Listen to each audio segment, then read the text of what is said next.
person dropped off last minute, but he'll be there next time, hopefully. But we've got a newcomer, Andreas. He was in the chat last time. Why don't you introduce yourself? Yeah. Before we get started. Sure thing. I'm super happy to be here. This is the first live on my channel, so I'm stoked to be here with all you guys. Great guys in the whole community, so I'm really honored to be around you guys.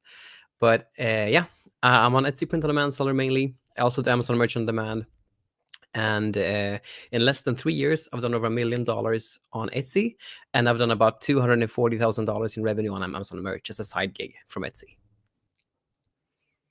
And just to preface that too, I live in the EU, so I'm from Sweden too. So yeah, that's a good side gig. Mm-hmm. And funny thing is, we were chatting about this last time on the live stream. I think that we've also got the same birthday. Really? Me and Andreas. Nice. Which sometimes falls onto Black Friday, which is quite cool. I think it was literally Black Friday last year. I think Monday or something like that. Yeah. And Andreas is fairly new to YouTube. I think he started this year, right? I started in February this year. But he's got a really good channel. Very underrated. Only 2,000 subscribers so far, so definitely check him out. His link will be in the description. Just I'll share something there too, actually, with Andreas. For anyone that wants to know more about Andreas, sorry, Andreas, we're just plugging you hard. We did an interview on Built Online podcast, episode 75, where we dove really deep into all of Andreas' story and stuff too. So if anybody's interested in like hearing kind of like more outside of this council today, definitely check that out for sure. You get to hear behind the scenes, Andreas. Yeah, I've actually never told a lot of the stuff that I told on the interview with you. We go about like all the nitty gritty stuff about the real journey with this. So if anyone is interested in that stuff, then that's in that podcast only. I'll send you the link too, Phil, if you want to link to it if you want. Yeah, for sure. Do that. Yeah, I'll try and find the link.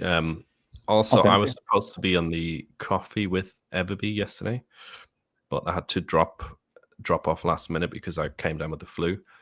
That's why if I sound more weird than usual, it's because I had a sore throat. I still kind of do.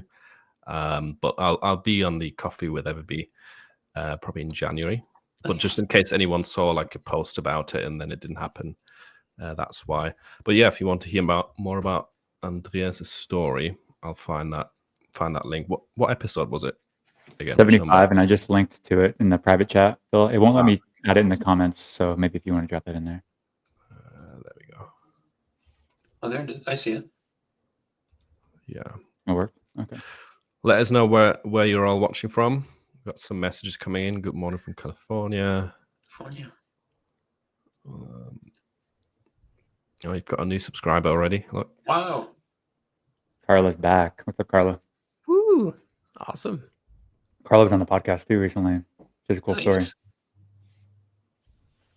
Super cool story. I think I remember her saying she should start a YouTube channel. Or has she already started one? No way. Alabama. Orlando. Nice. I was just there. Nice. Yeah, you were at Universal, right? Mm-hmm. How was that? That's fun. Yeah, I love it. See a bunch of t-shirts? Did I see a lot of what? T-shirts? Yeah. I saw it at Disney. Yeah, I took a picture of that. In fact, my latest video is me taking. I showed a lot of T-shirts from some Orlando, and then I did some T-shirts based off of the T-shirts I took pictures of in Orlando. So. Awesome.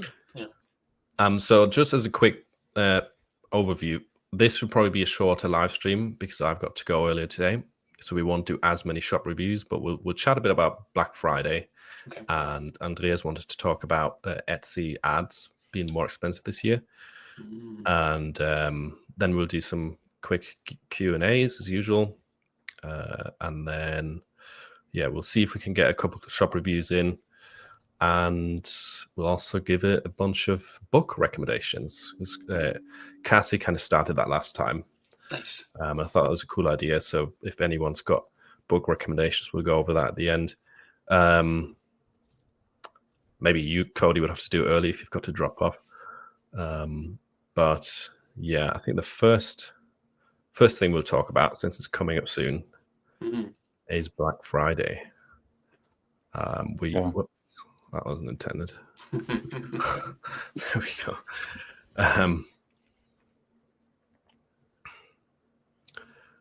So, has anyone got any specific tips of how to drive more sales on Black Friday? It could be Amazon merch, it could be for Etsy, Shopify.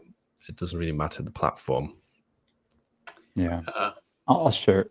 Go ahead, Gina, if you want to go first. No, you first. Okay. Black Friday. Well, we all know that that's where everybody's ready to spend money. They've given themselves permission to spend money in their head. Their families giving them permission to spend money. So just understand that it will usually it should 2x, 3x, sometimes 4x the volume, not necessarily of your shop, but just overall spending in the world is going to happen like this. So big opportunity. It doesn't equal always that for you and your shop. It just depends on how well you execute. And so I would say email marketing is massive when it comes to like Black Friday and Cyber Monday and all that stuff, which you kind of clump all into the same thing. And no emails. There's no such thing as too many emails to your customers, to your users in the Black Friday, and to your audience during the Black Friday season. Like they're expecting your email. They want more of your emails. You need to remind them again, and you need to remind them again and again and again and again, all the way up until the last minute of the Black Friday sale. So just be super. It's your one time you really, really get permission to be aggressive in email marketing. So highly recommend to do that.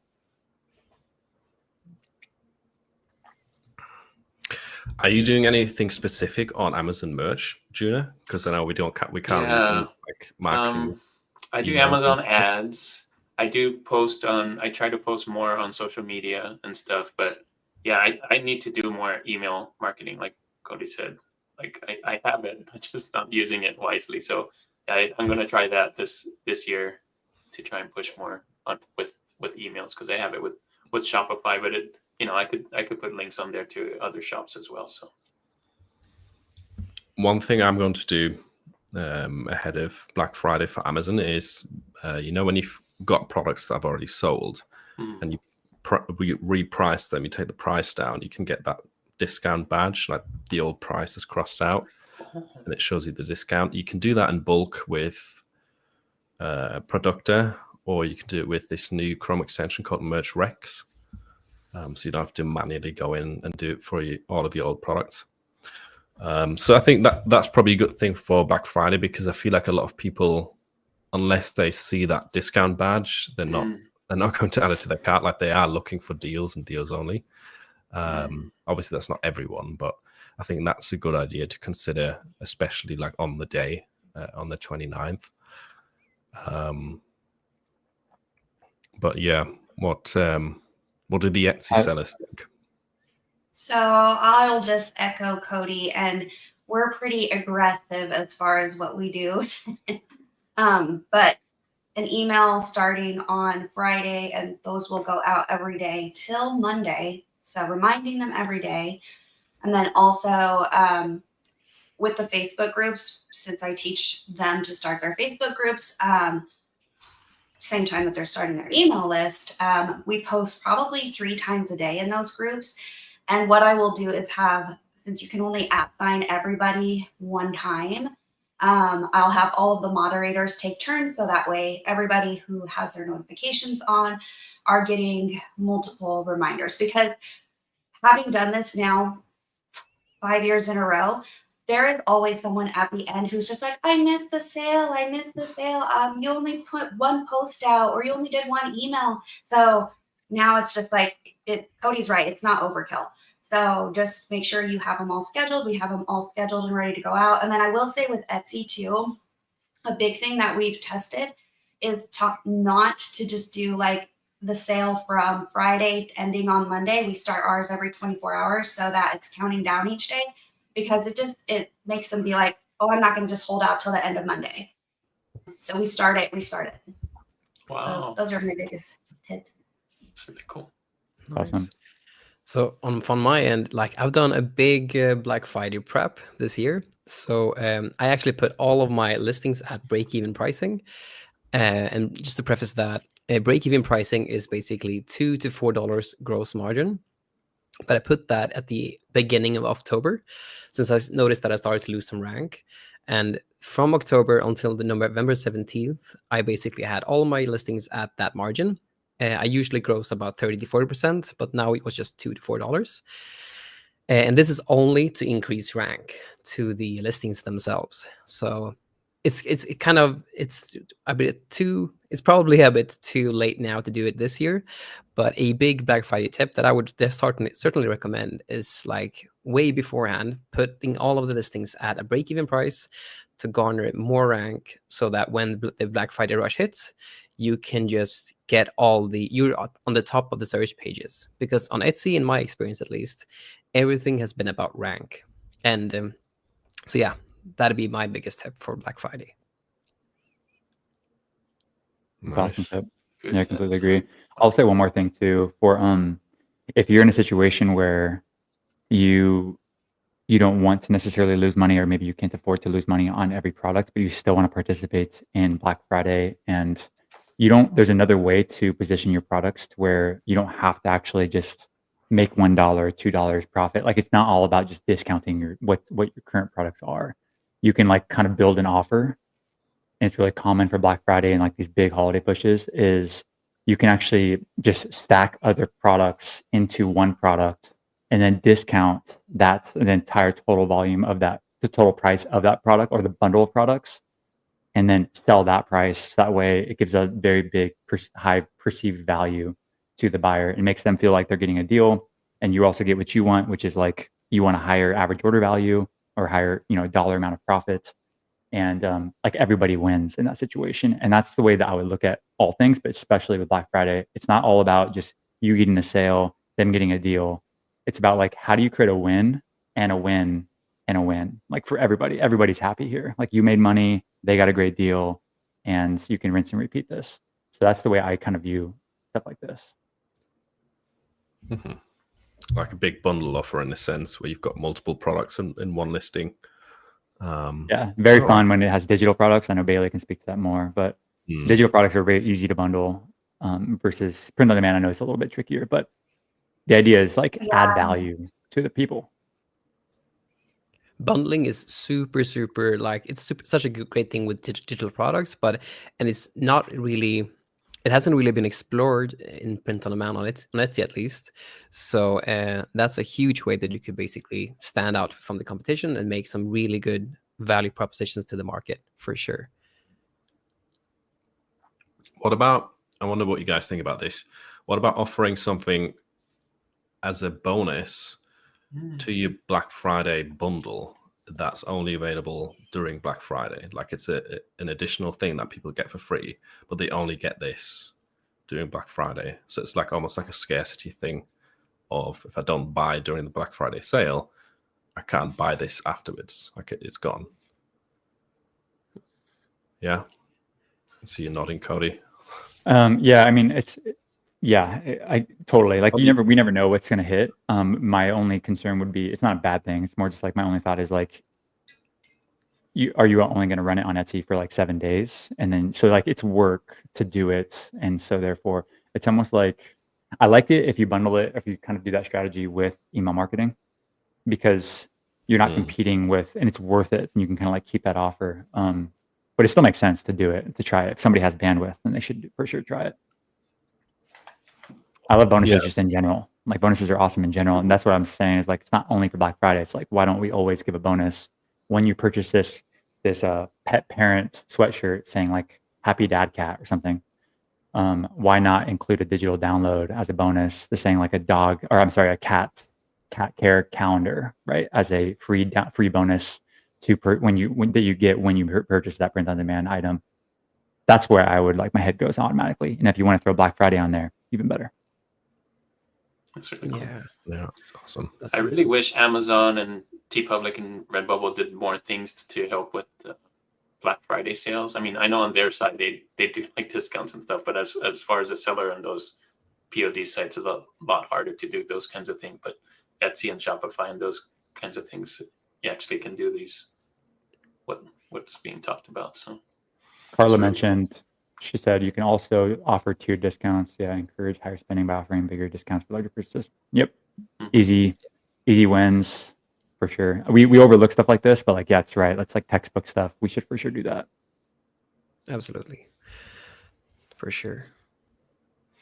Yeah, a lot of these things are So cool. not really possible on Amazon and TeePublic and that stuff, unfortunately. But if you've got your own store, this is definitely awesome. Yeah. Or Etsy, of course. Can you set that up on Etsy where you've got multiple discounts depending on how much you spend? Bailey, we I can, think- right? Try that. Yeah, I think this is more appropriate for digital products, right, Bailey? Yeah, you can. Like if they just actually released that maybe a few months ago, where you can do like if you buy 3, you'll get a certain thing, and you can actually pick, bundled item things. So I don't necessarily, if you're going to do it, I say if you already have all of your digitals, and you're organized, try like the whole shop bundle thing, just because that is so popular, and just price it down a little bit less than your normal whole shop bundle. And if you want to, Black Friday, put it on the listing or whatever, just to draw attention to it. But those are just so big right now. It doesn't matter what type of digital products, that whole shop bundle thing.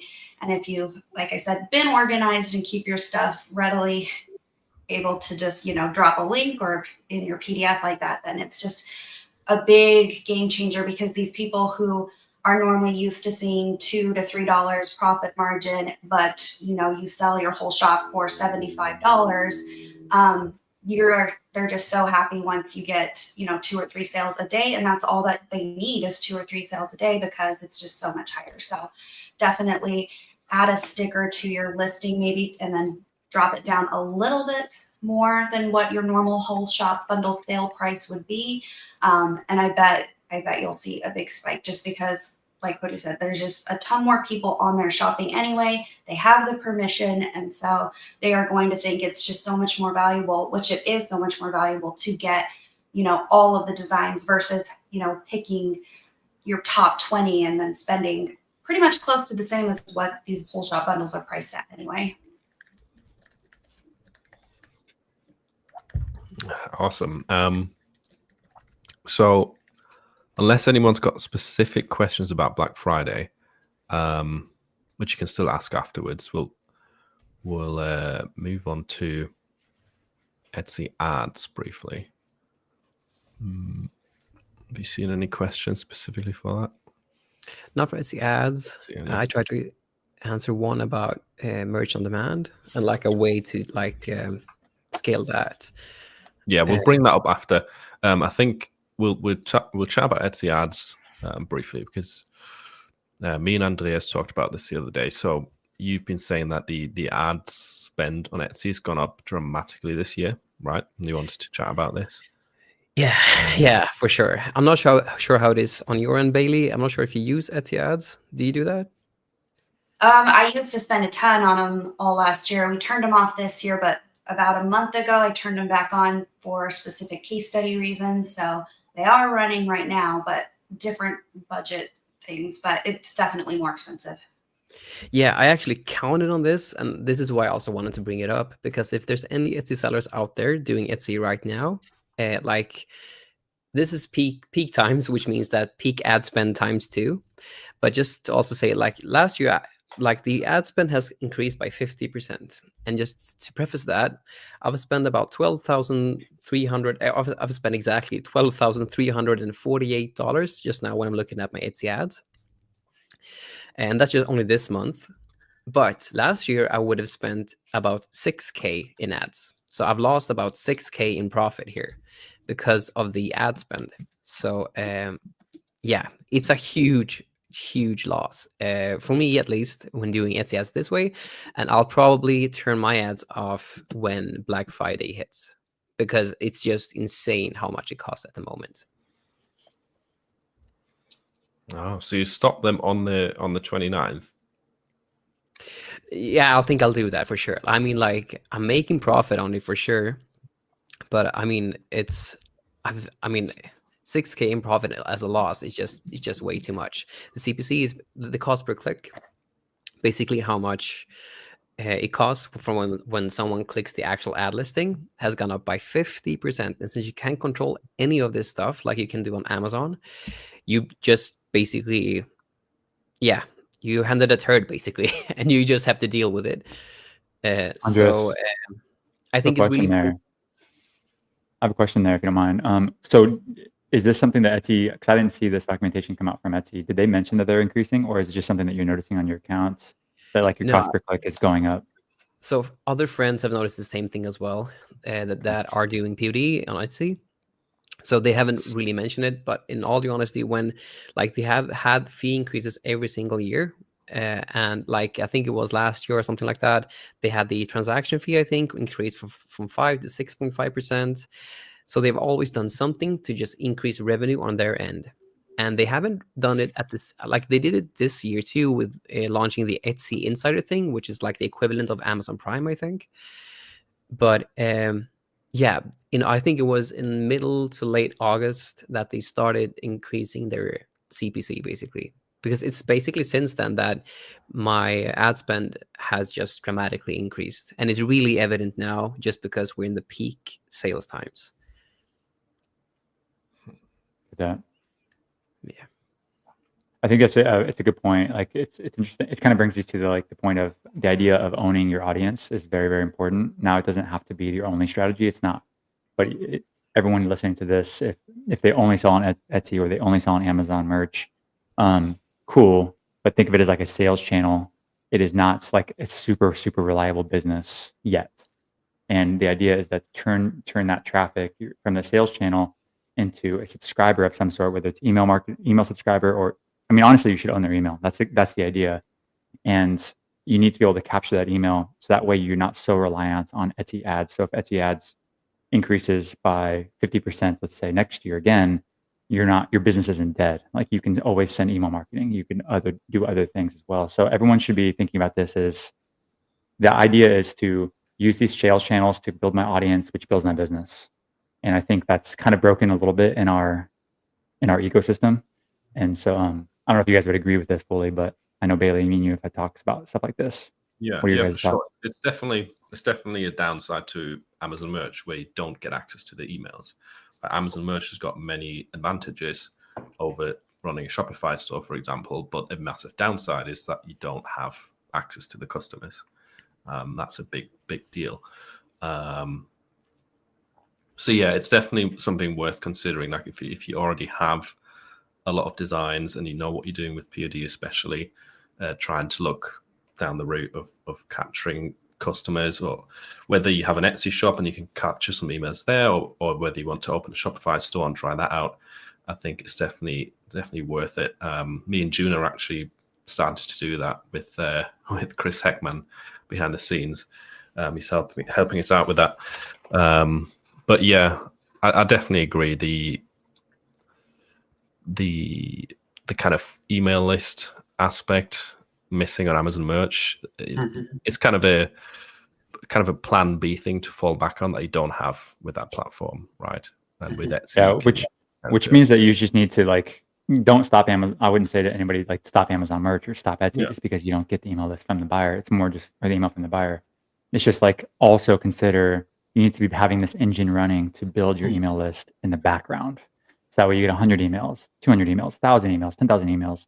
Eventually, you send 10,000 emails, you can create $10,000 in a matter of a day sometimes.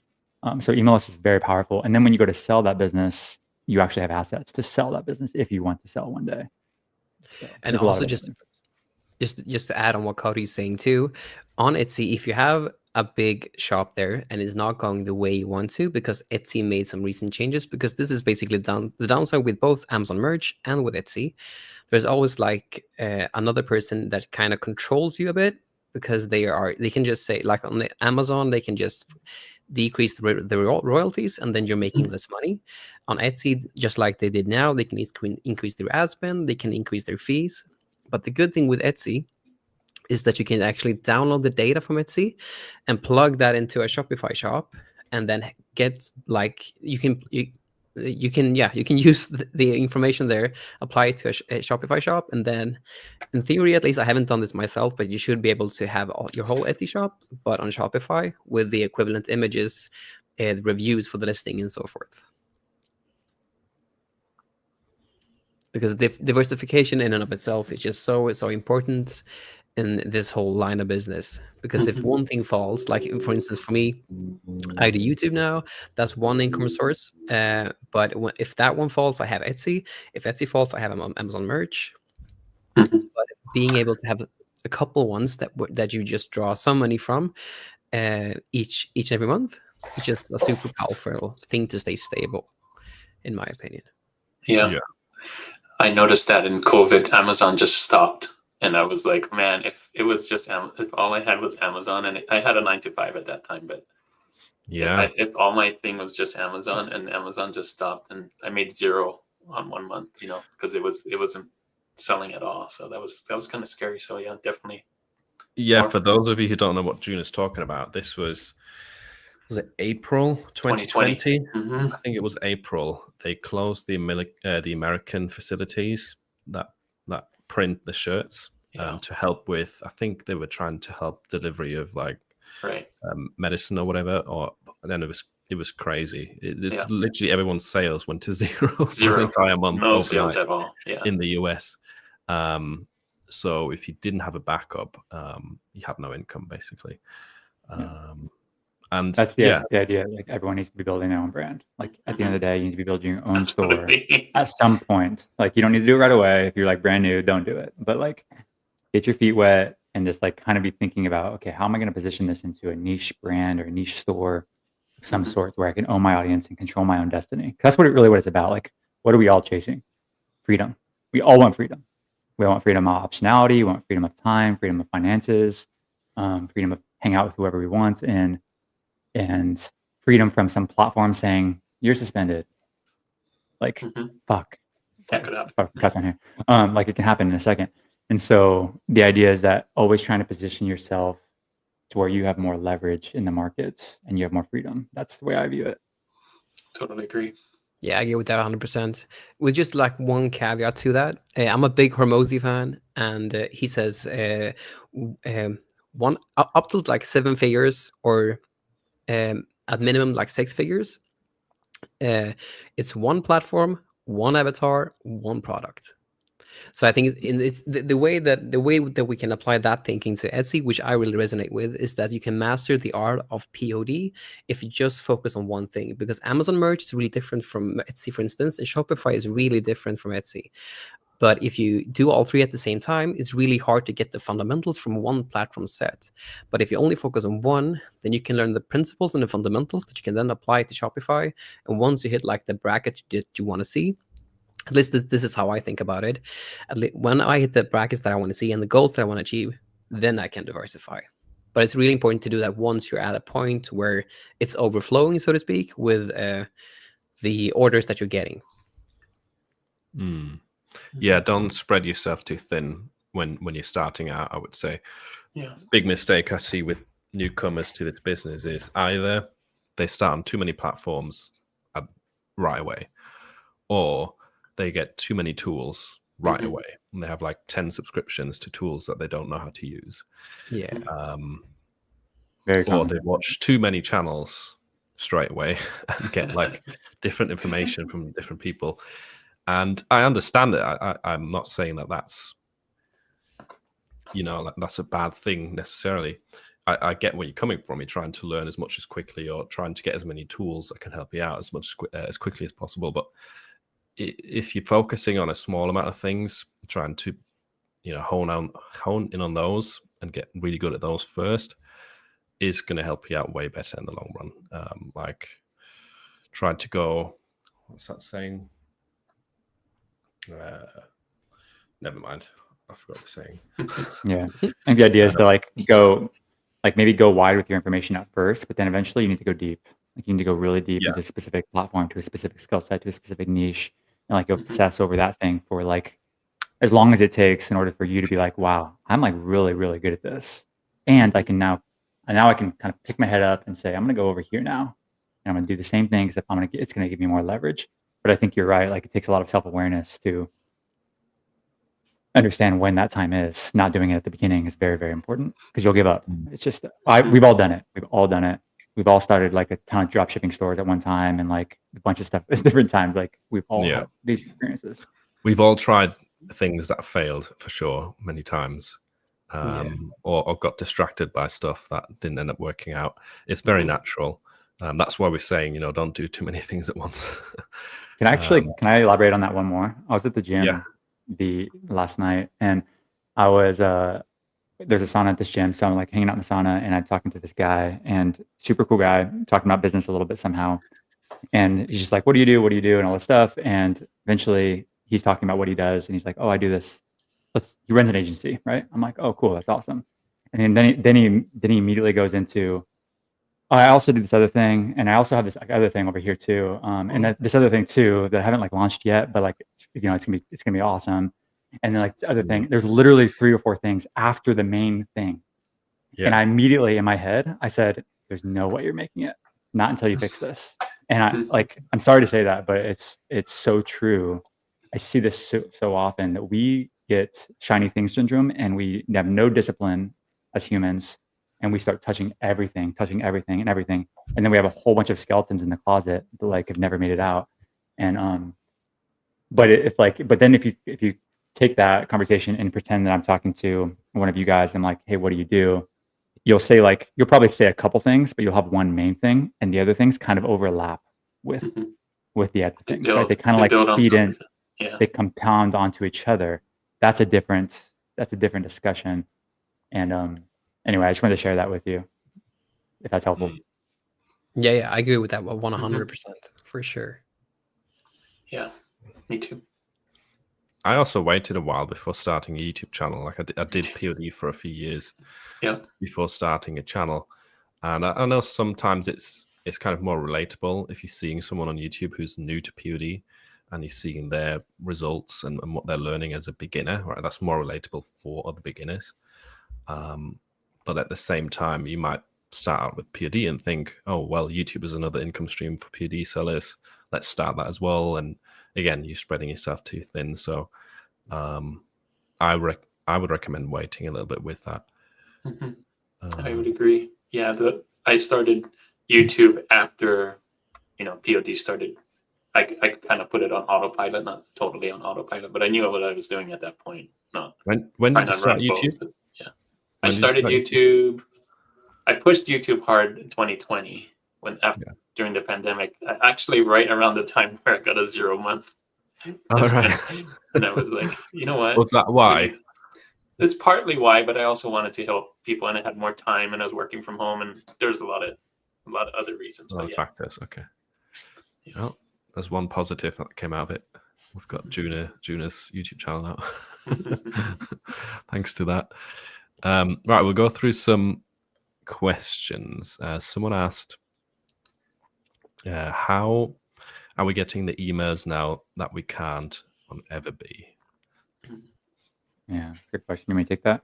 Etsy, obviously, we all know that they changed the rules where they don't share any emails with anyone, including Everbee, anymore. There's some hacky ways to do this that I cannot recommend personally, but you can figure that stuff out on your own if you'd like. But I wouldn't endorse it, and I do not recommend it. However, there's ways to do that. But the correct way is to look at it this way: Etsy's customers are Etsy's customers. They're not your customers. Etsy. This is how Etsy views this. So somebody buying from your Etsy shop are not your customers. Now you think they are, and they're buying from you, and it feels like they are, but they're actually not from Etsy's point of view. This is why email lists is so important. So what I would recommend is you start to educate yourself. I'm not saying this isn't like a snap your fingers and it's done, on how to build your own list separate from Etsy. Now, how do you do this? You can use other tools. I'm biased towards Everbee, of course. We built Everbee email, and there's like a landing page builder, and there's a QR code generator, and you can literally like put QR codes inside of your images. You can put a subscriber landing page inside of your Etsy shop, to where you can incentivize people to actually opt into your email list, and then you communicate with them there. So we have that integration with Etsy, where you like a QR code and it creates an image for you and all this stuff. Maybe Bailey can talk to that more, but And then separate from that, build an email list separate from Etsy completely, which is, it's a strategy, but basically go to Facebook ads, create an ad, do a giveaway, or offer some sort of big discounts, drive people to that landing page through Everbee email. They opt in, they put their email in, and then you hit them with automation emails like, hey, welcome to my store. This is email number 2, email number 3. And by the way, hey, here's a big offer discount for you. And then you continue to build a relationship with you over there. If you want ads, target 75 cents per email on average that you get.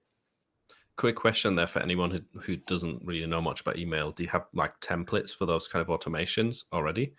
Or if not, like how would people set them up? You already have Totally. them? Yeah, so there's gonna be 4 welcome emails that like everyone should always have with any email list. So like welcome 1, welcome 2, welcome 3, welcome 4. Like no matter what, when Phil subscribes to Cody.com, you're immediately gonna get, hey Phil, welcome to Cody.com, my shop. Here's a little bit about me, and like here's where you can learn something else. And then next day you're gonna get another email, another email, another email. Those are already preloaded into Everbee email, so they're all ready for you. So at the bare minimum, you have like most default things that you need. And then you can continue to get fancier as you just learn more. And you should get a pretty good open rate. So for example, if Phil subscribes to the welcome series, to the email list, you'll probably get 20 to 30%, 40% open rate on that first email. That's 40% of your people like are viewing that email for you. And then you can offer them something and you can start to communicate, and you can see if you get 1,000 of these people, like this starts to turn into money. Money on Bailey's good at money on autopilot, exactly, and that you control too. And Bailey, I'm curious what your opinion is. Bailey, you do a lot of email marketing, So the big advantage that we have as digital sellers on Etsy is compared to the POD people is with POD, they're not going to be able to download something immediately. They're already downloading things from us. So what we always have, and I agree with Cody, we only do it they have to opt in, but since they're already downloading things, it's a simple link just to, hey, do you want 3 more free designs, or do you want to get this how-to guide for the specific crafting file that they're actually for well too. And it's just so simple because of course they want more free designs of what they just bought. So it's pretty much a no-brainer for us to grow our email list via Etsy once they've made the purchase anyway, which is how I did grow the majority of my list. But then I also teach them to do Pinterest works so well because you can just put up 5 pins and the ad spend on that is so cheap. Like if you want to just really blow up your email list over there, just by offering free sublimation designs, or if you're an SVG crafter designer, digital file maker, or any of them. So we do Pinterest, and then we also do Facebook too, but I don't teach Facebook ads because I don't know how to do them, but we do them through the groups. So that works really well too, because if your group is engaged on Facebook, which for digital designs over on Facebook, it's super popular because there's so many how-to crafting guide groups. So if your group is super engaged, it'll get recommended to all of those other groups. And if you have your email opt-in right at the first part, like pinned in your group page, we get lots of email opt-ins who've never even found us from Etsy. They're just finding us from another engaged group. So those are the 3 main ways that we grow ours. But again, it's a little bit easier because we're not POD or physical items. It was harder when I was doing physical items to grow that, but it eventually worked. Interesting. Yeah, I never thought about that. What about, I know you've got to leave early, Cody. When does your Black Friday sales start for Everbee? Ooh. It's already started pretty much now. It hasn't quite opened yet, but like everybody can like opt in to that link. Do you actually already have that link live, Phil, or do you want me to get that to you? Black Friday, you could like get into it, and that way you make sure you know when it actually hits. I'll have a quick look. I've got a list of the Black Friday deals. I think I've got a link. I should know that too off the top of my head. I wasn't ready for that. If you've got a specific link, I probably don't have it. Okay, I'll send it to you. So it's meant to go live today, basically. And what is your Black Friday offer, just for people that are watching that are interested in it? Oh, it's a super discounted rate on what like our annual plan. So essentially, if you're committed to your e-commerce business, you're committed to changing your life this year and next 2025, then and you're already planning on buying Everbee, this is the chance to actually, you should just buy it because I think it's 50% off actually the entire year. And so if you're really committed, you're going to need Everbee, or you're going to need other tools for a year, right? It takes longer than just 1 month to change your business, change your life. So it just gives you access for the entire year for a huge discount. I think I heard it's $120 for a year or something like that. Correct. Yeah. Over 50%. Yep. And it's usually over 200. Yeah, it's definitely $239 for the year for the growth plan. Yeah. So you should have everything there. Wow. And that ends on Black Friday on the 29th. Man, you're testing me. I don't know the dates. You should know it. I know. No, I should. it's fine. But yeah. All right, let's get back. But yeah, get it. If you're considering Everbee, I mean, just take advantage of us and take advantage of the deal. Like, I mean, you don't have to. Like, if you don't feel like you want to buy it, I never try to push anyone to do anything. It's just if you're already planning on it. Yeah, I mean, I literally asked you. You didn't even bring this up. I knew you had a sale. I just didn't know when it starts. Then we've got some more questions right here. This one's for Andreas, I think. Why would you turn off a profitable ad? That doesn't make sense from an economics perspective. So for me, it's basically because the CPC is doubled on Etsy, and I can't control like on just a preface, like on Amazon Merch. If my ROAS is too high, I can increase the bids to basically get more sales and find the sweet spot of my ROAS. And if the ROAS is too low, I can lower the bid to ensure that I hit the target ROAS I want to. The problem with Etsy is it's just a button that says toggle on. And Etsy ads has been a big, major contributor to my progress. But if the cost of the ads is just too high, then you make some profit for sure. But relative to what you can make organically, it doesn't really make sense, because let's say that you make 1,000 orders with ads, and then you make 500 orders, for instance, without ads. You would probably make more without the Etsy ads with 500 orders compared to doing 1,000 orders with Etsy ads, just because at this specific time, Etsy ads CPC cost is just so gosh darn high at the moment.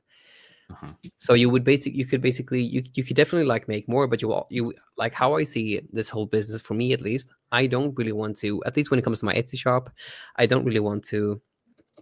Yeah, I tried hiring people, and it's a huge it's a big commitment. You have to teach someone. It takes months to teach someone all the routines, how to do everything correct, and you have to like double check that to make sure that they learn, to make sure that they progress, but also just to make sure that the orders are correct.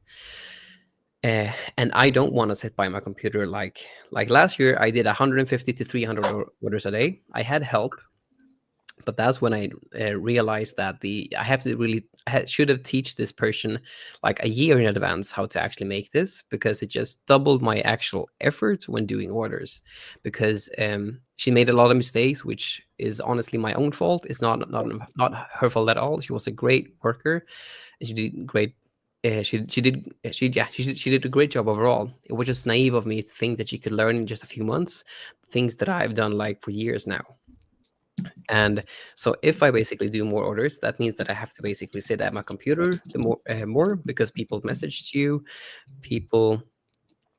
You also get custom orders as well, right? Like exactly, custom orders. But even if you don't do custom orders, at a certain point, you kind of notice that there's always stuff to do. Like people want to cancel when they make an order, and lots of messages to respond to. The more orders you get, the more messages to respond to. Where's my parcel? It says it already arrived. All that stuff.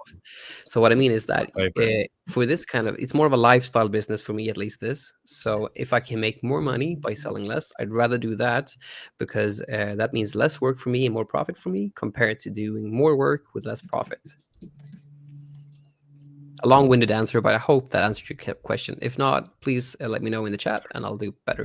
Have you ever tried any tools to track your ad spend? Because I know Hannah Gardner, for example, she's got a tool now that's meant to make it easier Ooh. to figure out if your ads are profitable. Maybe that's something worth for you trying out because you do spend a lot. Yeah, I've heard of her, like Profit Tree, I think it's called, right? Mhm. I've heard Yeah. of it, but I've not tried it, and mainly because I just figured, like with any, Cody can probably attest to this better than me. But with when you make a software, like I've grown up with a lot of people that do software and stuff like that. Usually, you release something called an MVP, a minimum viable product, so something that basically works to find some customers to see if the demand is there. But usually there are like a lot of kinks with software like that, and they for a year usually. At least in my experience, I just seen that it usually takes a year to figure out like the basic stuff to get it to a really great point. At least I think so. But so that's why I'm hesitant to go with Profit Tree. Plus, I also live in Sweden, so everything is in Swedish kroner, which is different from USD. And I'm not sure if exchange rates is applicable within the software and stuff too. But like the idea is still great. So I think just just in theory, I'm just thinking that if she has more time, she'll probably make a super good product. But it's just too early for me, at least, to just dive into it. I think, at least. But what do you think, Cody? Yeah, that's a good question. I haven't tried Profit Tree yet, but yeah, I think that the interesting thing about Etsy specifically, and I don't know the tool, but I'm sure Hannah and the team will build a great product. Etsy does not share, like they don't have an API for Etsy ad spend, which makes it very, very challenging to like make it, at least when everybody's looked at like tools like this, we haven't done it mostly because of Etsy's not revealing this data to us, to where we can't really do anything meaningful with it without totally guessing. Now there's ways to like do it and like hack it together for us if we wanted to like kind of make it work. We could, but it wouldn't be super scalable across like hundreds of thousands of users. So that's why we've kind of like not done it. I'm not sure how their solution is, but yeah, it'd be interesting to see how it works out. Yeah. Can we, So Phil, do you mind, Marlene, just to close out the Everbee Black Friday thing, just to answer her question? Marlene above. yeah. Wait, I just saw that. Yeah, there we go. Cool. Thanks, Marlene, for the business, by the way. Happy to see you. Okay, so I just confirmed with Kate from our team. Everbee Black Friday starts November 29th and it ends December 3rd. And I will drop the link here. You asked, is the discount offer for new subscribers only? The answer is no. It's for all subscribers and non-subscribers. So like whatever, if let's say that you're already on the annual plan, this will tack on another year at the discounted rate. So you'll actually have like, you're going to still get all the value in just an extended time. So it's available for every single person. So we purposely did that because we don't want to exclude our loyal customers that we already have. We want to like add more value to everybody. So that was the idea. So thanks for that. Yeah, thanks for clarifying that. That's pretty interesting. Because most businesses wouldn't really allow the discount for people that are already in the subscription model. Nice. All right. So 29th, Friday 29th is when it starts. Sorry for the 3 posts. I'm not sure why it's posting 3 times. No idea. I think it's StreamYard or something did that. Yeah, I don't even see it on the YouTube side, but we also had someone asking about Amazon merch. Yeah. I tried to answer. You've been answering, yeah. So the initial question was how to get out of tier 10 guaranteed ways. Guaranteed is buy your own 10 shirts and give them away as gifts. That's guaranteed. You get out. A side note to that is that doesn't mean if you buy 10 shirts you will instantly get tiered right up. It can take a while to tier up, especially right now. I don't know if you've heard of anyone doing it, but I haven't heard of any tier ups for probably close to half. Yeah, Amazon's not. They used to, as soon as you hit that threshold, like within a few days, they would tier you up, but they've been slacking. I'm sure they're really busy right now too, but yeah, I haven't. Yeah, it's tough. I've seen a lot of screenshots recently in my server. People who are like tier 6,000 with 16,000 sales or something, like way above the target, and they've not been tiered up. So it's not like if anyone's out there waiting and wondering why, like it's the same for everyone right now. Hopefully, I guess they will come soon. It's guaranteed to get when you buy your 10. That you hit the threshold, but it doesn't guarantee you tier up. Yeah. And if you're from a different country and if you can't deliver to your own address, one method that someone shared before is because this is something people struggle with. That's why he asked it again, because this person that asked the question lived in a country that they don't ship to. So one tip that I heard once is that you can, I forgot what it's called, but basically there's charities where you can order or send them clothing, right? And then if those charities are in the US, you can find their address online and you can kind of donate Amazon merch shirts to them. That's a cool idea. That's kind of a way to get around that. Those are some guaranteed ways. Yeah. And but as far as knowing a design that will guarantee a sale, that's really hard to do. Like if we all knew that answer, that we could make a design that will guarantee a sale, that's what we're all trying to do, and sometimes it takes 100 designs to figure that out or more. Oh yeah, that was one of his comments, right? I'll bring that up. Please suggest a secret design that will work 100%. Doesn't exist. Yeah, doesn't exist. Yeah, you get lucky, but I can't. Even with all my years of design, I can't guarantee that this is going to sell. I can make the nicest looking design with the right topic and everything, and hope that it's going to sell. But there's no guarantee that I'm going to sell. Yeah, you can have the best design in the world. That doesn't guarantee it will sell, unfortunately. Right. There was some more questions. Is it risky uploading or bulk uploading on print on demand? Depends on the platform, I would say. Like Redbubble and TeePublic used to be fine with it, but are not anymore, right, Gina? Yeah, I don't. Well, here's the thing about Redbubble and TeePublic is they're really trying not to have, because they put those tiers in the categories. I think it's called categories on one and tiers on another, but they've specifically said they don't want a mass amount of like scaled designs and just average designs. They want, so that's why I think some people may be getting that. I haven't heard this from them, but I would imagine that they don't want a whole bunch of like 60 designs that all look similar just with a word change or a graphic change and spamming someone's account. So, all right, Cody's got to jump off. Thanks, Cody. Thanks for being here.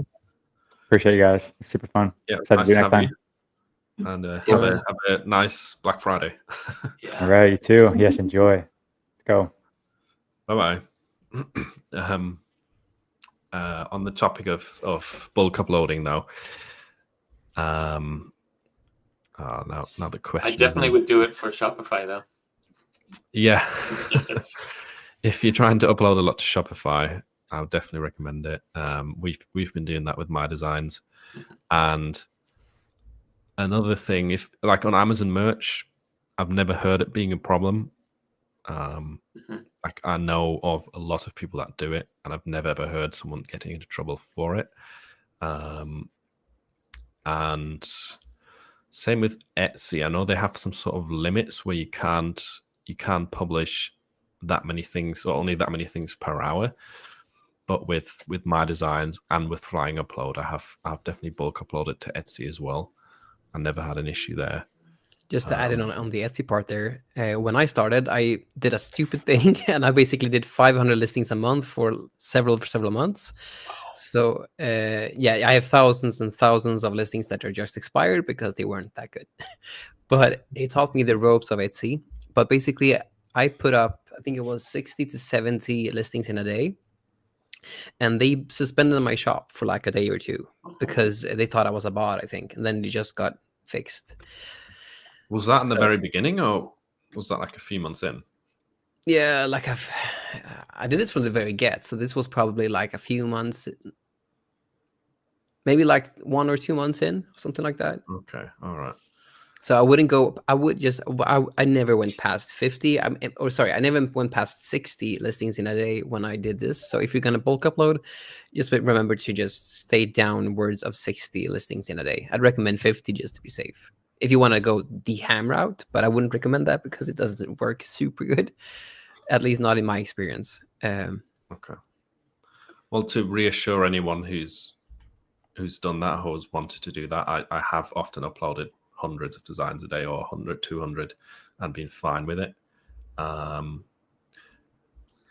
What about you, Bailey? Because you were nodding as well about bulk uploading. I have as well, definitely over 100 before in a day, and never have had an issue. However, that account that I've always done that on is 6-year-old account. So I would Maybe, assume a new account trying to do that might flag something. Yeah, that's a good point. It probably was that. Could be part of it. Yeah. That makes sense. I would also caution, I know both of us, Philip and I, talk about AI, but I would also caution not to just run AI designs and just bulk upload those. Those designs still need to look like t-shirt designs, right? You can't just have AI crank out a bunch of designs and throw it up there. It's not just about quantity, it's about quality too. So yeah, for sure. don't just put 100 designs that will never sell and hope that you're going to get a sale, because that's not a good strategy. Yeah, I did that in the very beginning, like just going ham at it, and it got me to like I hit like a ceiling of like 5 to 10K in revenue, and I was just stuck there for quite some time. But that was just because I did what Juna just mentioned, and just doing a lot of designs without actually reflecting on what's working and what's not. Mm-hmm. Reflection is an essential part to actually grow the business.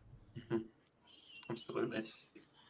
Yeah, and that's one of those aspects of print on demand that you can have as a beginner, I think, and people don't realize. It's like once you've done it for a year or two and you've really stuck to it, that's when things can become easier, because you get a lot of feedback as to which designs that you've uploaded haven't sold and which ones have sold, and you just do more of this and less of that, and that becomes easier and easier with time. Mm-hmm. Do you use My Designs as well for the digital uploads, or like bulk uploading digital stuff, or what do you use, Bailey? I don't use it for the bulk uploading part, but I use it all for AI. All my AI designs are usually out of there at this point. And now that I finally did Curtis's GPT, actually made a video about it yesterday, and put it up, I was really surprised I took one prompt and we scaled it, and it really did change the prompt so much that every single output that we got when we put it into E3 was drastically different than, so that they were all usable. So I think that it's going to be such a time saver for my people who do Tumblr reps specifically, because it was really rare that any of them even messed up on the text even, and then some of them that didn't even have text, they were still usable because they were just good designs. So I think that scaling that prompt first and then being able to do it all at once is really helpful. I do have lots of people who use My Designs to push it over. I just don't, because the VA is not trained on it, and it's a time thing of training them to do that. So right now we just still use Vela, but it's still bulk uploading, so we're still doing it that way. Okay. I didn't really know any other ways to do bulk uploading for digital files, with the whole setup of the downloadable link and all that stuff. But there is other options. What is it called, did you say? Yeah, the app that I've used for a good 2 years. And say that again. I You just got out. Oh, Vela, VELA. Okay. Vela. And it's so easy because we literally just drag and drop everything and then push upload. And so it's super. And then of course we can change anything, like say we need to fix the main 3 listing photos or something and rearrange them, or add a new download because we changed the link or something. I don't know. We just do everything in bulk in it. Oh. I can add in onto what Bailey's saying. I love Vela too. I mainly use it to change prices, but just for bulk edits, it's such a time saver. Yes. That's cool. I've never heard of this. Yeah, it's a super great software for sure. Oh yeah, because like especially with what he's saying about the bulk edit part, like when we needed to go and change every single description, like even though you can kind of do that in Etsy, it would have been still a time suck. And so we just went in and did it all at one time. It was all just done. So things like the description, or we do change our pricing week to week depending on if it's on sale. So we use it for that. It takes a minute. So it's very useful. Yeah. That's cool. Etsy can be really buggy as well with like bulk changes. Like sometimes I want to change the price. I select a lot of stuff, click edit price, and nothing happens. Like it's just very unreliable, I find. But let's see. But just on top of that thing with Amazon merch, I'm just really like, this is for my own sake, so I hope that that's okay. But Juna and Philip, like, do you do bulk uploads not to print on demand, but to Amazon merch? I don't, but not because I'm scared of it, but just because I'm lazy. Yes. I haven't used it with my 9 to 5, but now that I should probably start. Does it work? Does my designs work with Amazon? No, right? You can through backdoor with Merch Titans. Oh, Merch Titans. So you can connect to Merch Titans. I prefer Flying Upload though to Merch Titans personally. And yeah, I started doing that last year. So I did upload, I think, up to 12,000 or maybe 15,000, 20,000. I did upload a lot myself manually.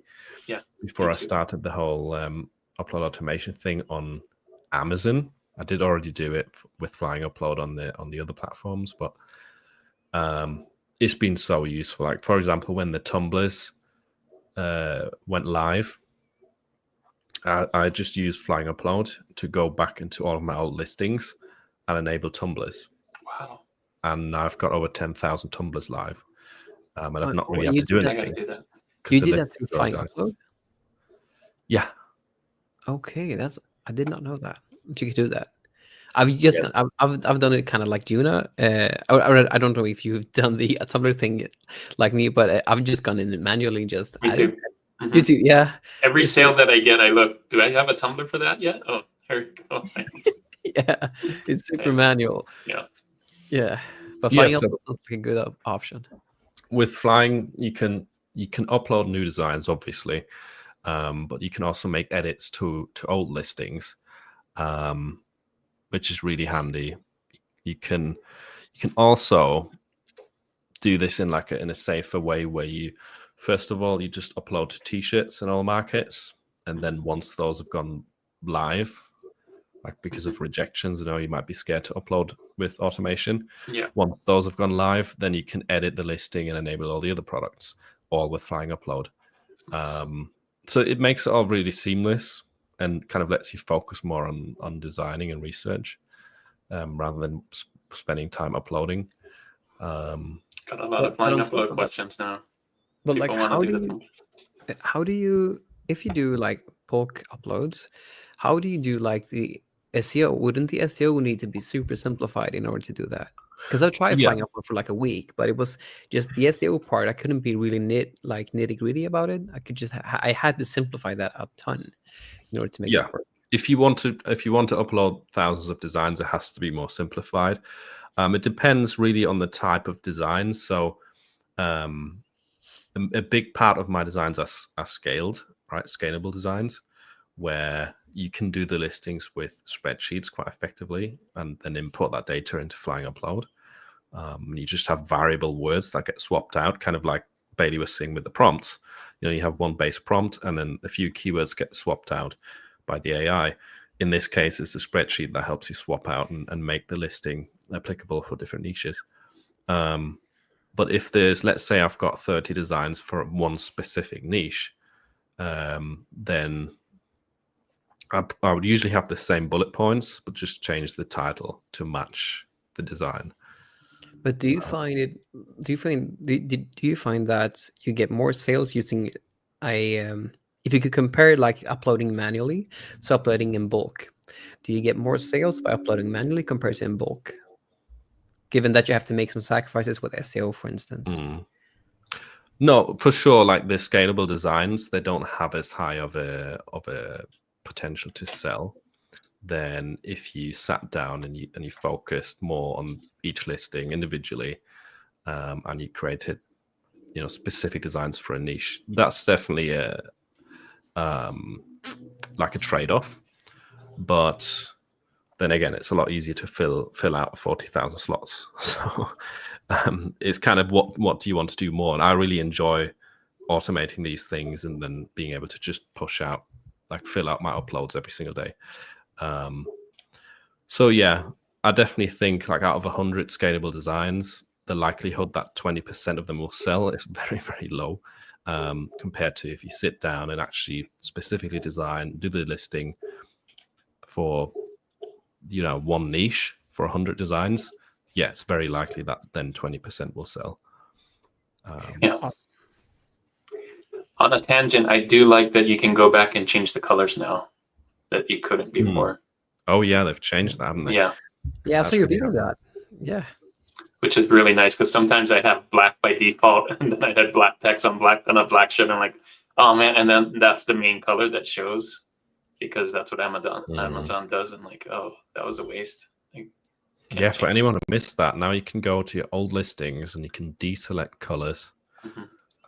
And you can pick as many colors as you want. That's an older one, but you can. Yeah, it used to be pick limited more than to 10 colors now if you want to.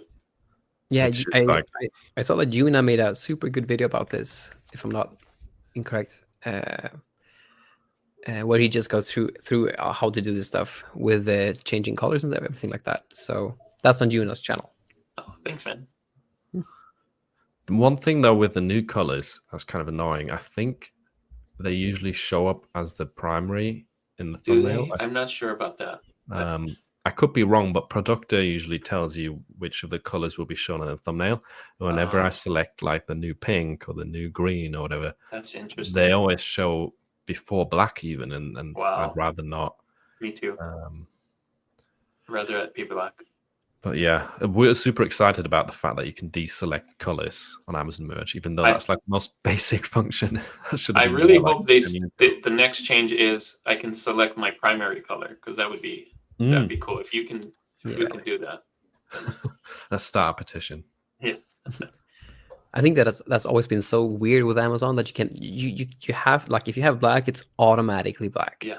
Even though if it's like I know that the I think it's called slate, like the grayish color. That one looks super good with some designs, but you can't like choose that stuff, which is weird.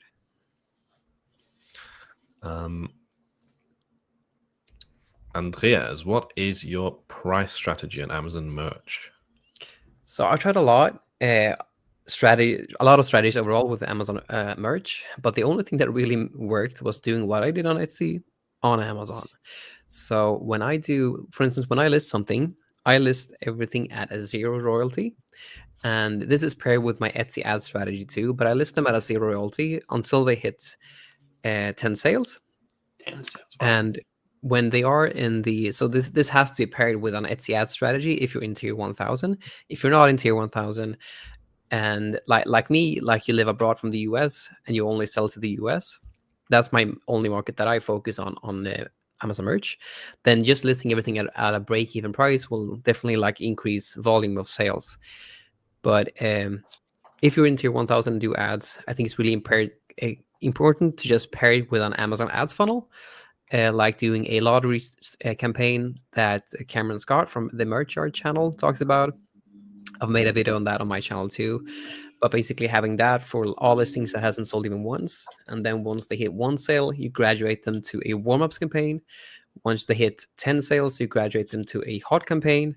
And once they hit 25 sales, they go to your hero campaign. But having like a funnel to just narrow down to your best sellers and to just make them better sellers, so to speak, has been my go-to way to do it as passively as possible, because I don't really look at my Amazon ads that much, but still being able to make, because I'm like, I don't have that many designs up, but I still like, and I do like 1 to 5 minutes of work every day on it, but really like low effort, but I'm still like making $1,500 to $3,000 in royalties every month from it. Nice.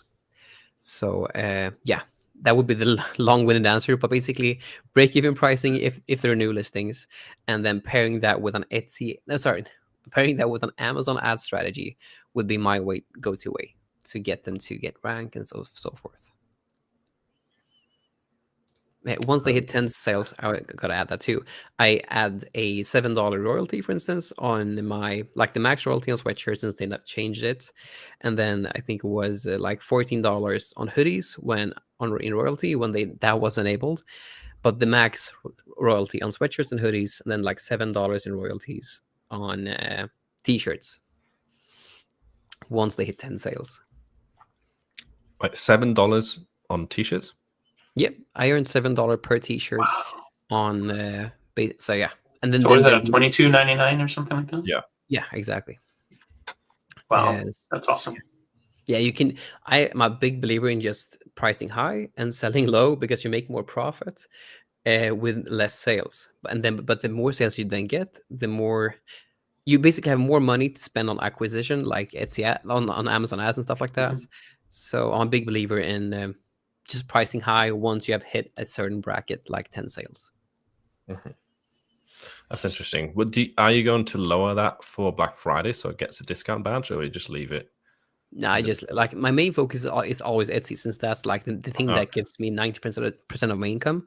So Amazon ads, it's always like been on the back end. If like I'm gonna focus more on Amazon ads, on Amazon merch next year, I think, and because I know that like this time of year, like DC, like everything just gets so much more expensive, so it actually doesn't sell that hugely much during like Q4. I sell kind of regularly, just because the cost for the Amazon ads needs to be maintained better. And since I have made it in a way that's really passive, I would have needed to focus on it more to make the most out of my listings. I just saw a bunch of questions about the tumblers and flying upload. So do you have a bulk uploader video for Amazon merch? So I have one that shows different methods of uploading to Amazon merch in bulk, which I'll just leave a link to in the chat now. Nice. So this is bulk upload to merch. And then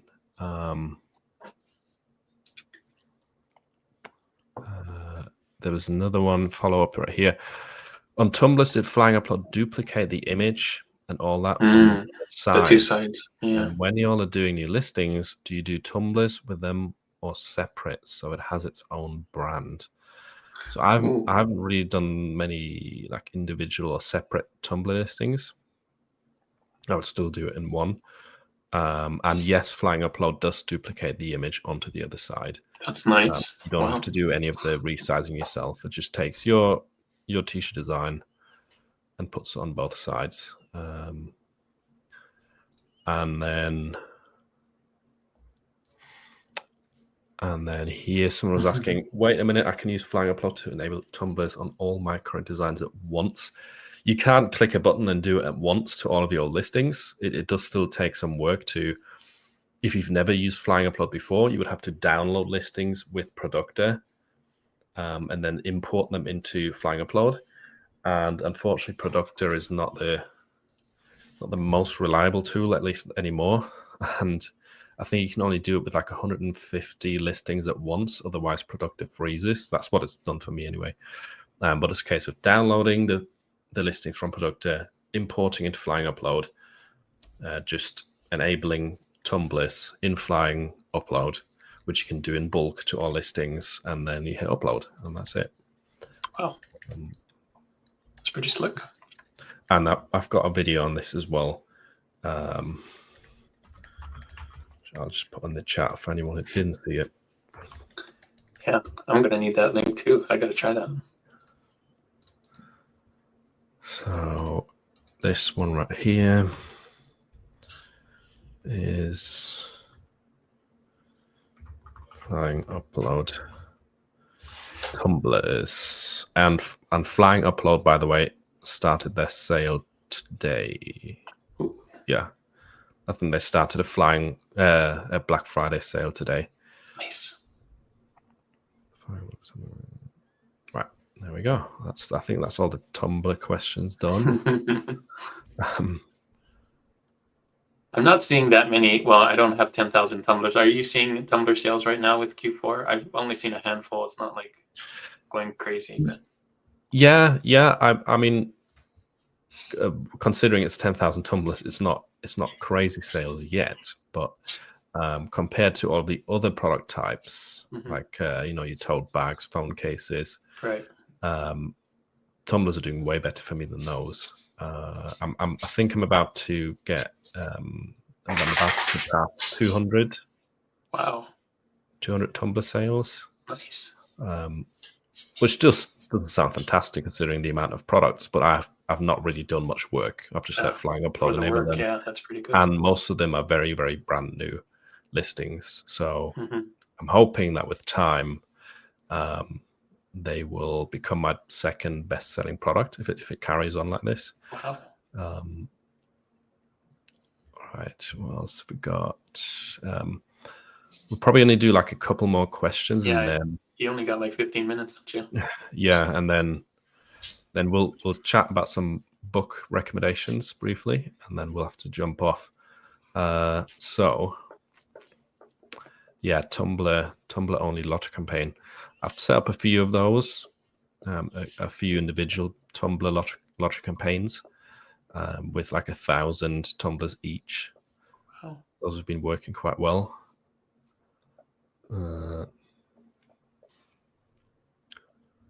Oh, here's an interesting one for you, Andreas. Would a $7 t-shirt profit after 10 sales work for children designs as well?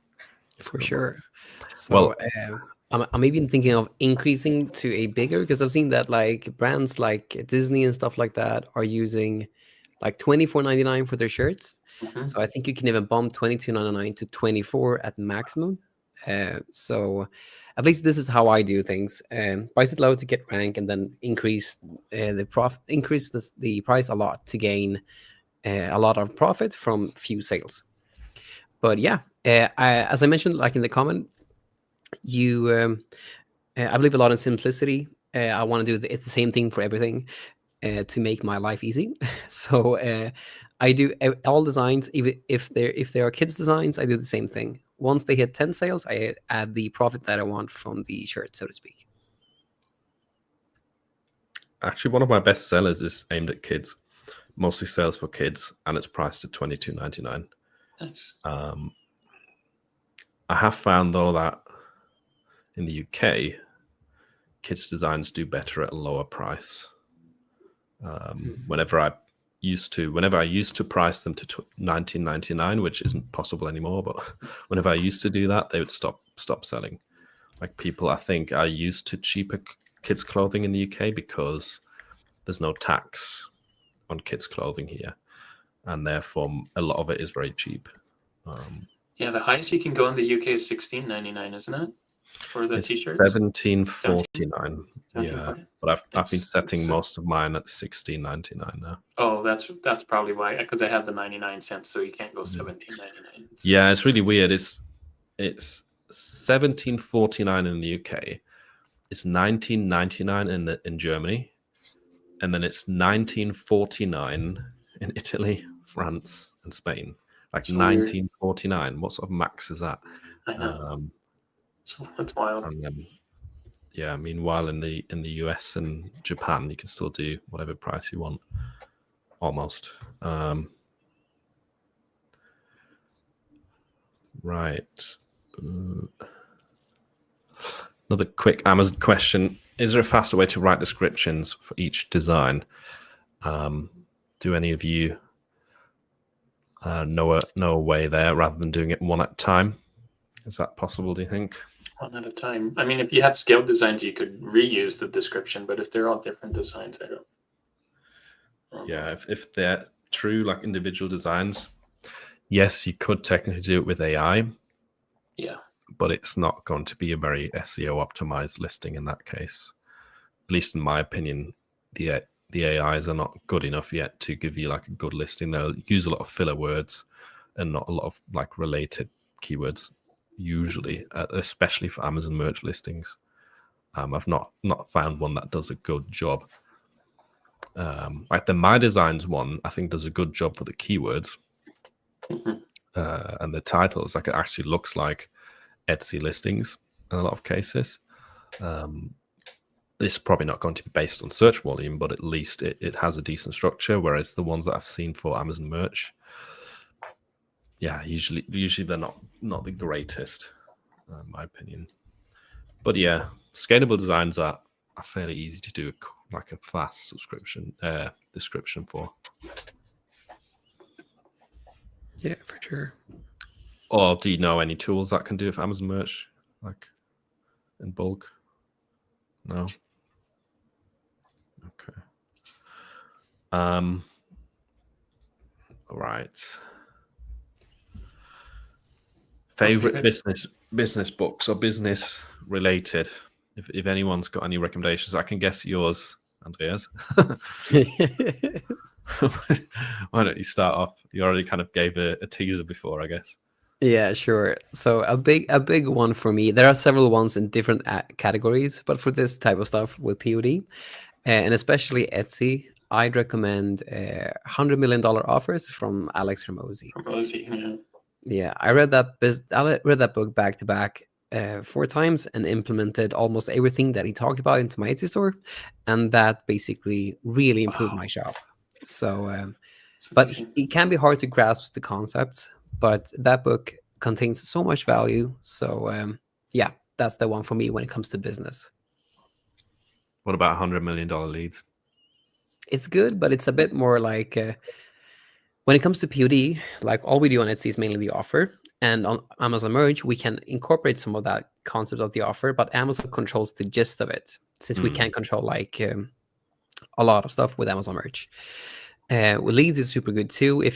But for this type of business, I think $100 Million Offers applies a bit more applicable. Yeah, makes sense for sure. What about you, Juno? I just finished reading the Feel Good Productivity by Ali Abdaal, which was really good.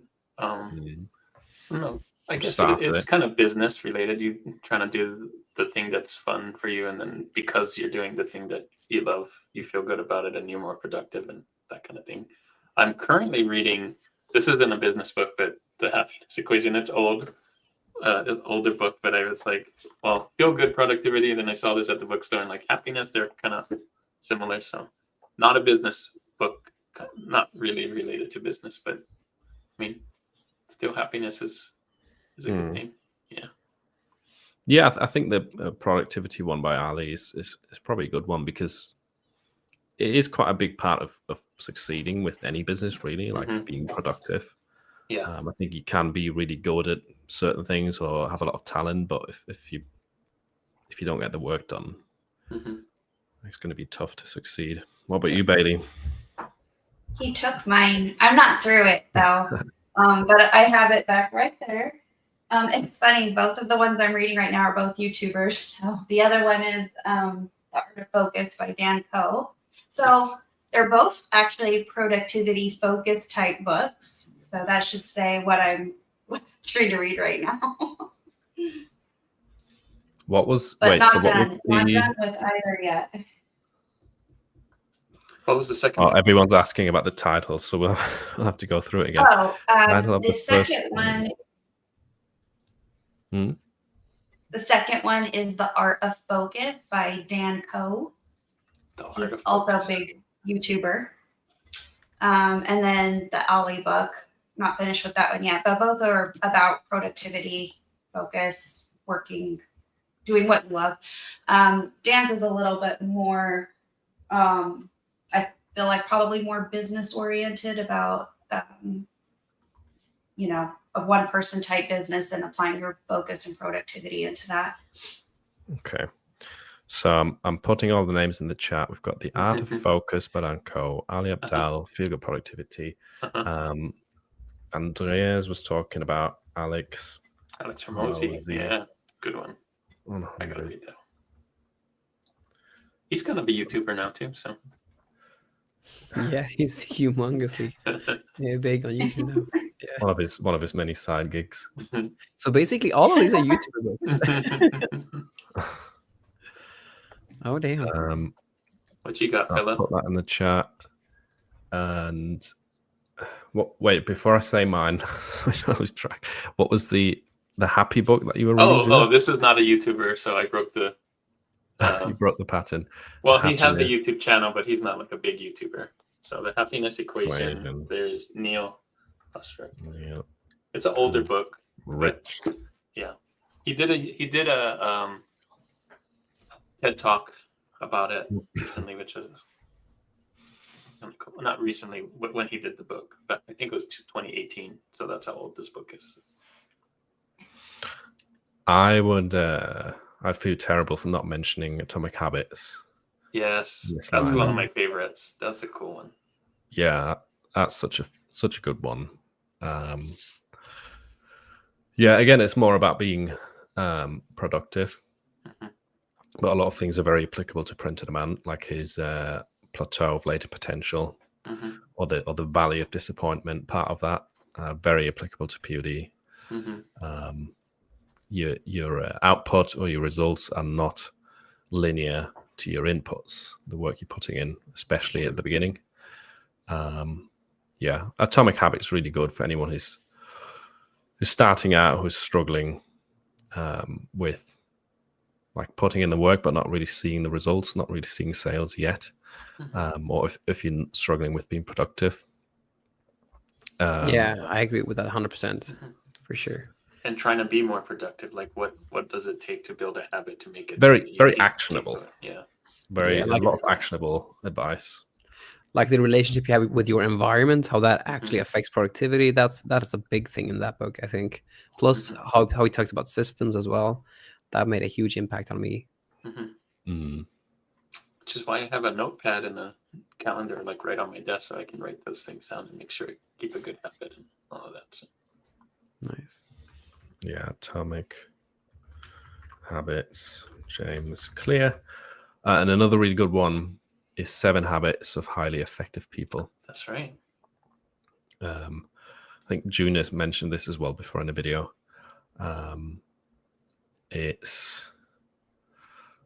It's kind of a mixture of different things. Productivity is in there, but it's about, one part of it is about like self-development, and the other half of it is more about working well with other people, Mhm.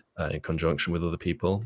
And it's an amazing book. Like if you actually followed the 7 Habits all the time, like religiously, it's a pretty good formula, I'd say, for success in Nice.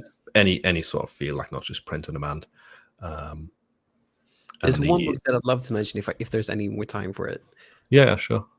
It's made such, yeah, it's actually 2 books in the combination of them, but they made such a hugely yeah, it's an insane impact on me as a person, not as a business person, but just on overall human being, and that's the Man's Search for Meaning by Viktor Mm. Frankl, and then When the Body Says No by Gabor Mate. Oh, I haven't read that one. That last one, he talks about stress and how that affects that can be the trigger during a prolonged like time of chronic stress. That can be the inception of big diseases like ALS and stuff like that. Mhm. But it just gives you perspective on the things that actually matter and how to actually treat like life and the meaning of it, and so to speak. But those two go hand in hand together, in my opinion. So yeah, What was Man's the Search- second one? When the Body Says No by Gabor Mate. Gabor Mate is the psychologist that's all over YouTube. Oh, nice. He's a guy that he was born during the Second World War as a Jew during very stressful times, and he felt the stress of the family at that time, and that created like a path for him in life, so to speak. Mhm. But Nice. yeah, those two are insanely good. We've Oh, got we got some some other good ones. other Nice. suggestions. The One Thing by I've seen that book. I haven't read it. I don't know if I read it. Never Maybe heard. an audio book. But I've seen that one. Another great book that I really enjoyed, which is super old but still very very relevant, I would say, is I'm going to jinx the name now. How to Win Friends and Influence People. Mm. Oh yeah, I read that recently. That one's awesome. It is, isn't it? It's very easy to read as well. Like it's short stories and very very Yeah. short what are they called, chapters. Yeah. By I mean, Dale it's just Carnegie. the gist of it was just so good that the only thing that you can do. No, maybe I'm mixing this up with. I think it's like some Carnegie guy. Dale Carnegie. There is. Yeah, it is. He's got a lot of books, so maybe you just thinking Is of a it this different one? one. How to like influence people or something like that by him? Mhm. How to win friends and influence people. Yeah, okay, then is that one that I aired. The gist of that is just that you can just give positive stuff. I thought that was so good. You can only like influence people by giving positive feedback, so to speak. There's like a ton of different rules in it. Not rules, but like a ton of different points and advice points. I ended up listening to it again on Audible after reading it because I enjoyed it so much. Yeah, I think I read it on my There's like flight 30 to principles. Japan, I think. He posted a list of the books. Hoping these books have audio versions. Yes. Yeah, most of them do. I prefer listening as well, to be honest, because I'm a very slow reader. But you do take them in a lot better if you're reading, I'd say. Yeah. I only do Audible myself, so all my books that I mentioned are audiobooks. We've just I've been putting all the names in the chat, so if you Yeah. scroll up a little bit, there's a list of all the books that we Mhm. mentioned pretty much. I'll try and copy it and post it on my group and stuff too, just for everybody. And the how to win friends and influence people, it's not even necessarily like just for people who want to get friends. It's a lot about, you know, how to interact with people effectively in any kind of situation. How to not be a dick. Post a list on your channel. There's the title for your new book. Yeah. Actually, it's a good idea. Post a list on your channel, like maybe like a free download of like book recommendations.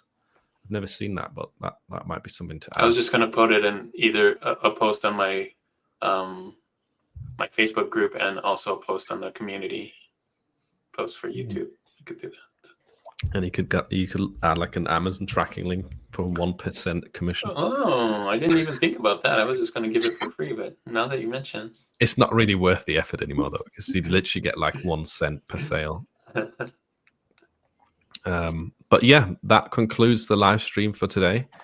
nice. Thanks to everyone who joined. This is cool. I wonder if some of you will get these books. Maybe there'll be Black Friday deal as well. Oh yeah. Yeah, report Well, I back to definitely us. got more books to read now for the beginning of the year. So. Report back to us if you try any of them. Maybe find Do a them. book club. Or something. The shop review. Oh yeah, shop reviews. We don't really have time for, and there was also not many Shucks. submissions. So we'll do more next time. I'm sorry about that, but yeah, just resubmit your shops. The people that did it this time, resubmit them next week. So yeah, thanks a lot for watching. Thanks to all of you for coming on, and yeah, we'll see you in a couple of weeks probably. Yeah. See you guys. Bye. Thanks, this was fun. Have a good Black Friday. Oh Hope you yeah, all have a good great Black Friday like top sale days. for sure.